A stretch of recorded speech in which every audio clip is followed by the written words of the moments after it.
पटना के भी हैं और नॉर्थ बिहार के इसमें ज़्यादा लोग हैं। इसका कनेक्शन अमरावती और जो उदयपुर में हुआ उससे क्या? ना कोई कनेक्शन नहीं है उसके साथ, अभी तक कोई कनेक्शन नहीं। उस बात का जिक्र इनकी जो गतिविधियां हैं वो सिर्फ बिहार तक ही सीमित है।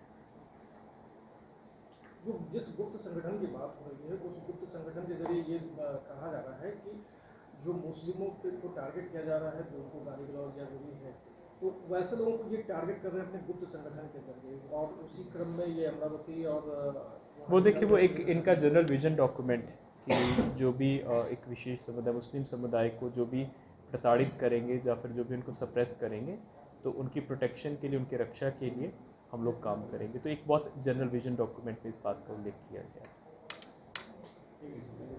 हम लोग नहीं काम कर पा रहे हैं। एफआईआर कल ही हुआ है और आज तो फर्स्ट राउंड ऑफ इंटेरोगेशन हुआ है, और हम लोग जो इनके जितने भी मेंबर्स हैं इनके बैंक अकाउंट्स का डिटेल प्राप्त कर रहे हैं, लेकिन अभी मनी ट्रेल के ऊपर हमारे पास कोई इन्वेस्टिगेशन के क्रम में कोई हम लोगों ने अनुसंधान प्रारंभ नहीं किया है, लेकिन जल्दी ही उसके ऊपर काम किया जाएगा। Thank you. वो केवल मकान मालिक के तौर पर थे या उनकी भी संलिप्तता थी इस पूरे मामले में?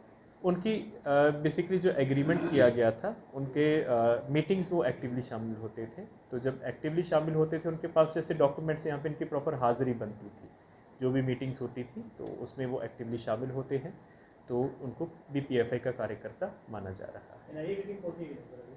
NIA की टीम अभी नहीं पहुंची है, लेकिन वो भी निश्चित रूप से इसमें अनुसंधान में सहयोग हेतु हम उनसे भी रिक्वेस्ट करेंगे। 26 लोगों का नेम किया गया, उसमें पटना के कई बिजनेसमैन भी हैं, उन लोगों का भी नाम था, तो उन लोगों को कैसे करा? देखिए, अभी तो ये बिल्कुल प्रारंभिक नाम है, ये प्रारंभिक नाम आए हैं जो कि मीटिंग्स में जो रजिस्टर पे जो हस्ताक्षर हुए हैं, जो नाम हुए हैं, सभी का इंडिविजुअली अनुसंधान भी किया जाएगा। इनफैक्ट सभी को हम लोग नोटिस भी सर्व करेंगे कि उनका इसके साथ क्या गतिविधि थी, क्या वो फाइनेंसिंग करते थे या फिर किस प्रयोजन से इन मीटिंग्स में शामिल होते थे।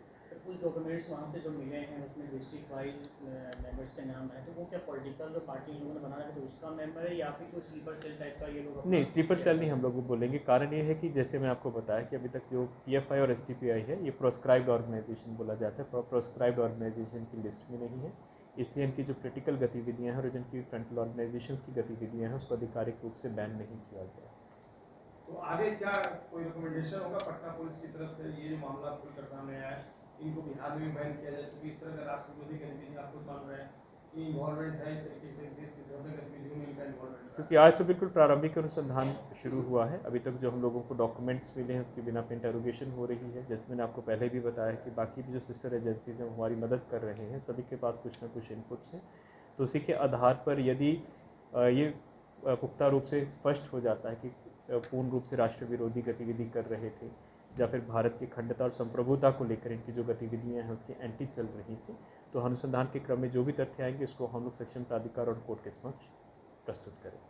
सर, एक सवाल, अगर ये एक बात सामने आ रही है कि 10 जून को भी एक FIR दर्ज हुई थी जिसमें कि उसी एरिया में, फुलवारी शरीफ के एरिया में पैम्फलेट और सोशल मीडिया के माध्यम से रेडिकलाइजेशन की बात थी, तो तब से अब तक पुलिस की इन्वेस्टिगेशन कहाँ तक आई थी? देखिए, जो 10 जून वाला आप बता रहे हैं उसका जो अभी इन वाली कमिटीज़ के साथ डायरेक्टली नहीं था, लेकिन उस वक्त भी जो पोस्टर्स और पैम्फलेट्स हुए थे, तो हम लोग दोनों जो FIRs प्रतिवेदित हुए इसमें लिंक निकालने का प्रयास कर रहे हैं कि उसमें जो हमारा अनुसंधान के क्रम में जिन जिन लोगों का हम लोग पहुँचे हैं, क्या वो PFI या STPI के एक्टिव कार्यकर्ता थे कि नहीं है।